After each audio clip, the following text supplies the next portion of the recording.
Olha, no vídeo de hoje a gente vai te apresentar uma história triste, a história do Fausto, que tinha ali quase 200 mil reais acumulados e em questão de 5 minutos ele não só perdeu tudo, como saiu endividado. Não, a gente não vai te contar essa história em 5 minutos. Em 5 minutos ele saiu de um patrimônio de quase 2 centenas de milhares de reais para um patrimônio negativo. Então presta muita atenção nessa história para que ela não se repita e nem chegue perto de acontecer contigo. E se ela te ajudar com alguma coisa, ou ajudar algum parente seu a não fazer bobagem, deixa o dedo no like. Bom, qual o ponto aqui, tá? A nossa missão aqui no Clube do Valor é levar tranquilidade financeira para todos os brasileiros. E tranquilidade financeira eu vejo como algo que vai até além de liberdade financeira, porque significa lidar com o seu dinheiro de uma forma em que ele não te gere dor de cabeça, que ele não te gere estresse e que ele te gere mais paz. Paz, tranquilidade, liberdade, independência. E nessa jornada rumo à tranquilidade financeira, um dos principais papéis do investidor é preservar o patrimônio que foi acumulado e ver ele se multiplicar ao longo dos anos no mercado financeiro. Essa história aqui mostra justamente o que não fazer se você tivesse objetivo, e eu chamei o Filipão aqui para contar essa história,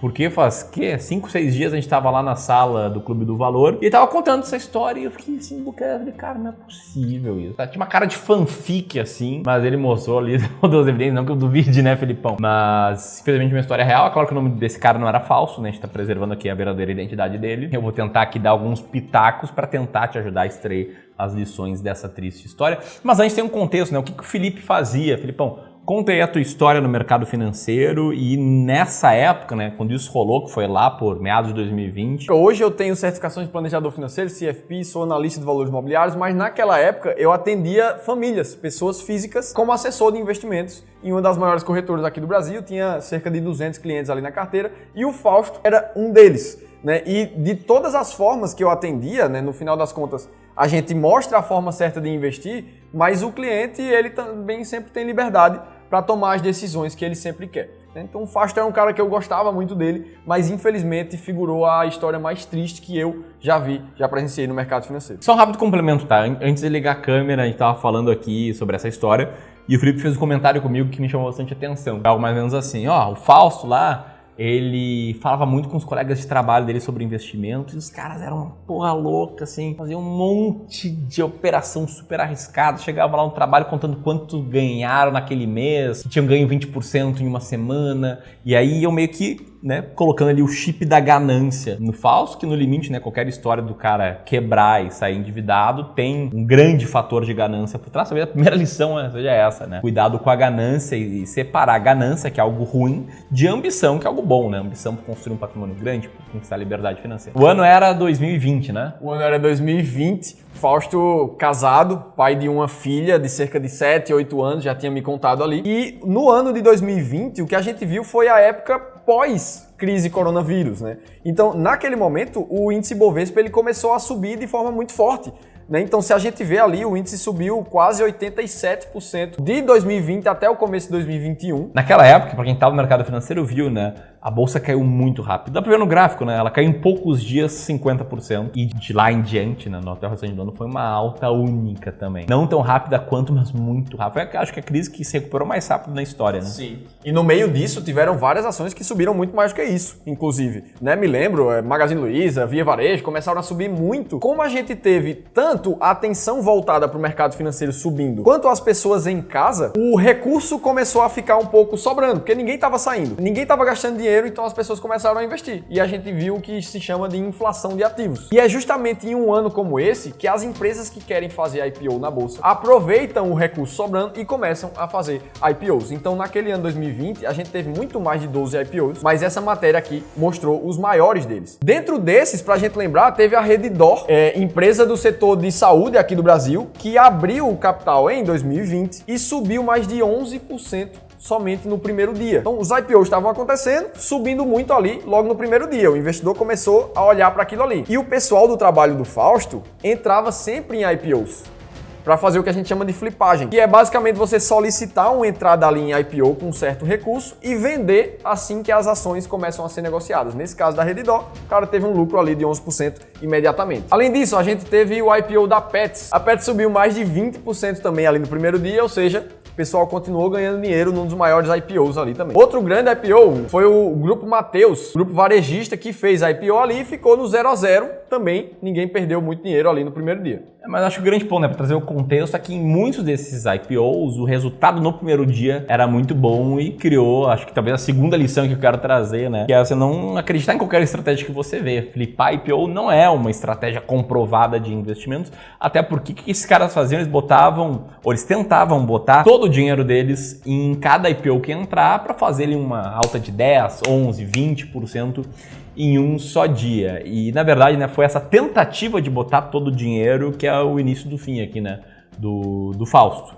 Porque quando o IPO era muito disputado, nem sempre tu conseguia comprar aquilo que tu te propunha a comprar. Daí que surgem os tais rateios, né? Explica aí, Filipão, como é que funciona essa parada aí? É exatamente isso. Imagina que o Clube do Valor vai fazer um IPO agora e a gente vai fazer o IPO para captar R$1 milhão para construir um prédio novo. Chute. Sendo que tem um monte de vocês que assistem a gente que querem investir no Clube do Valor. Então tá todo mundo dizendo, ei, eu coloco R$1.000 no IPO, eu coloco 2.000, 5.000. E no final, quando junta todos os investidores que querem investir naquele IPO, a gente passou em muito do valor de 1 milhão. Só que o clube só precisa de 1 milhão. Então o que é que a gente vai fazer? Se foram 10 milhões de intenção de investimentos pelos investidores, a gente vai aplicar um rateio de 10%.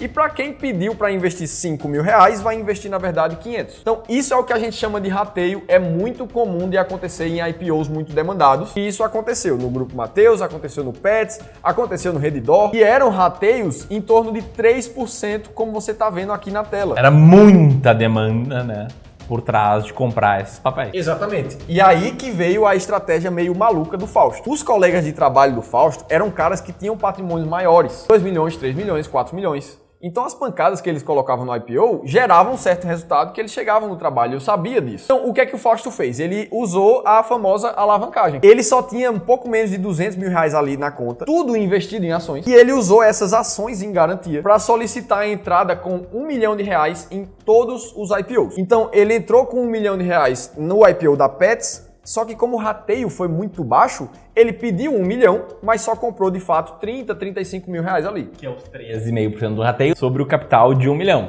Então, pô, sei lá, entrou com 35 mil, subiu 20% no dia, esse cara ganhou 7 mil num dia sobre o patrimônio dele, que perto de 200 mil reais, porra, 13,5% de retorno no dia, absurdamente alto, né? E ele continuou carregando essa estratégia de 1 milhão para frente. Mais uma lição aqui, né? Investir em ações é algo que tem seus riscos, né? A gente sempre fala que é só pro longo prazo, para aumentar o potencial de retorno e tal. Agora, investir em uma única ação, pega o nível de risco e joga na estratosfera. Aumenta muito. Agora, investir em uma única ação e em IPO, tem uma brincadeira em inglês que fala que significa it's probably overpriced, ou seja, provavelmente tá caro demais. Pega da estratosfera e joga pra cima. E investir em uma única ação, num IPO, e alavancado em praticamente 5 vezes o seu capital, cara, é pedir assim pra dar merda. É meio que um contrato que diz, olha, eu vou ganhar uns 3% ali por IPO até o dia que eu for perder todo o meu dinheiro. Até que chegou o dia 2 de setembro de 2020 e naquele dia seriam realizados 2 IPOs na bolsa ao mesmo tempo. O primeiro era da empresa Pague Menos, farmácia que você deve conhecer. Naquele dia a rede Pague Menos abriu subindo 21% as suas ações no mercado, com um rateio de pouco mais de 4%. Só que o Fausto não participou do IPO da Pague Menos porque ele decidiu participar do outro IPO do dia, que era o IPO da construtora Lave. Essa teve um rateio de 94%. Então, ele solicitou os mesmos R$1 milhão no IPO da Lave, só que ele acabou comprando 940 mil, porque a demanda foi baixa por esse IPO. Detalhe, ele não tinha 940 mil, ele estava alavancado, tem um patrimônio de perto de 200 mil. O que ele tinha era uma estrutura de garantias de outras ações. Então, ele tinha quase 200 mil comprado em ações, e essas ações serviam como garantia para ele fazer o IPO. O investidor pode estar se perguntando, poxa, mas se ele não tinha, como é que ele pediu 1 milhão? É que a corretora, infelizmente, permite que investidores, pessoas físicas, se alavanquem em 5, 6, 7, até 10 vezes o seu capital. Antes de contar o desfecho dessa história, aqui vai mais uma lição sobre excesso de confiança. Geralmente, em momentos bons de mercado, quando a sua carteira está bombando, a gente tende a ter confiança em excesso, que por si só não tem nenhum problema, até legal, né? Anda mais feliz, peito estufado, mas o problema é quando começa a tomar decisões com base nisso, começa a correr riscos com base nisso. E imagino eu ali que o Fausto, talvez a primeira vez que ele se alavancou para comprar o IPO, ele deve ter ficado meio cagado, ter ficado meio com medo ali, a segunda vez também, mas daí ele viu que sempre ganhava, já devia estar super tranquilo, ignorando completamente os riscos daquilo que ele estava fazendo, ficando cego aí pro pior cenário possível, que foi praticamente o que aconteceu, né? Porque como é que abriu ali o IPO da Lavvi? Exatamente por isso. Inclusive eu tinha muito contato com ele, eu já tinha falado para ele que essa estratégia não fazia sentido nenhum, estava colocando ele em risco. Só que ele estava confiante e seguiu pedindo os R$1 milhão. E nesse fatídico dia ele me liga muito nervoso, porque 5 minutos de abertura do pregão, todas as ações que ele tinha em carteira começaram a cair, então o que ele tinha de R$200 mil já não eram mais 200, que a garantia dele começou a reduzir, e as ações da Lavvi abriram caindo mais de 15% no mercado naquele dia. Para ele, que tinha solicitado 940 mil, uma queda de 15% era de quase 150 mil. Justamente algo muito próximo do patrimônio que ele tinha restante ali em ações. E o que acontece, Ramirão, num momento como esse, é que o setor de risco da corretora faz a zeragem compulsória que a gente fala. Só que uma zeragem compulsória em uma corretora é muito caro. Isso porque ele vai pagar multa de saldo devedor, que ele vai ficar lá na conta. Além disso, ele paga a famosa corretagem de mesa, que só de corretagem nesse dia foi mais de R$4 mil que o Fausto pagou. Então ele saiu de um capital de quase 200 mil no início do dia, para em menos de 5 minutos ficar negativo em R$8 mil devendo para a corretora. É impossível a gente negar aqui o quão triste é essa história, né? O patrimônio aí de uma vida. O Fausto tinha seus 34 anos, né? A gente estava falando aqui antes de ligar as câmeras, uma filhazinha. Tudo aquilo que ele tinha construído nos 14, 15, 16, 17 anos que ele trabalhava foi assim, né? No estalar de dedos pro ralo. É claro que o Fausto, relativamente jovem, não ficou tão endividado. Deve ter dado a volta por cima. Pelo menos como é que foi a última conversa de vocês? Eu liguei pra ele um dia depois, passei a semana inteira falando com ele e na última conversa nossa, ele estava decidido em pagar a dívida que ele tinha pra corretora e começar a realmente poupar para investir de verdade, segundo ele me disse.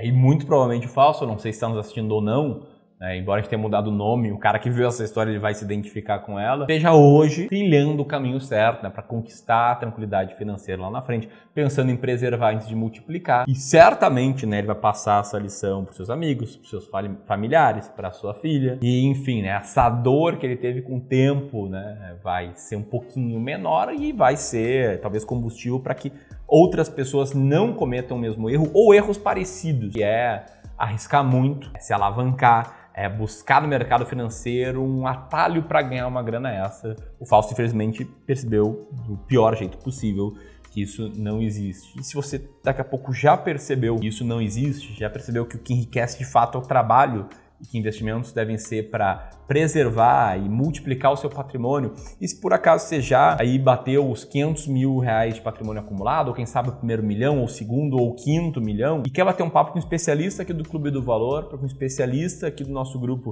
dê uma olhada na sua carteira, entenda a composição dela, entenda o que tem de bom, o que dá para melhorar, e se tiver muita coisa para melhorar, te faça uma proposta comercial para a gente te ajudar a investir melhor. Vou deixar aqui o link, tá, para um formulário para você preencher, para a gente analisar a sua carteira. Se você quiser seguir aqui pelo YouTube, um vídeo bem legal que eu fiz recentemente sobre como investir R$500 mil, vou deixar o link para ele aqui. Comenta o que você achou dessa história, se você conhece alguma história parecida. Por ter interesse, a gente vem aqui contar mais casos conforme a gente vai conhecendo eles.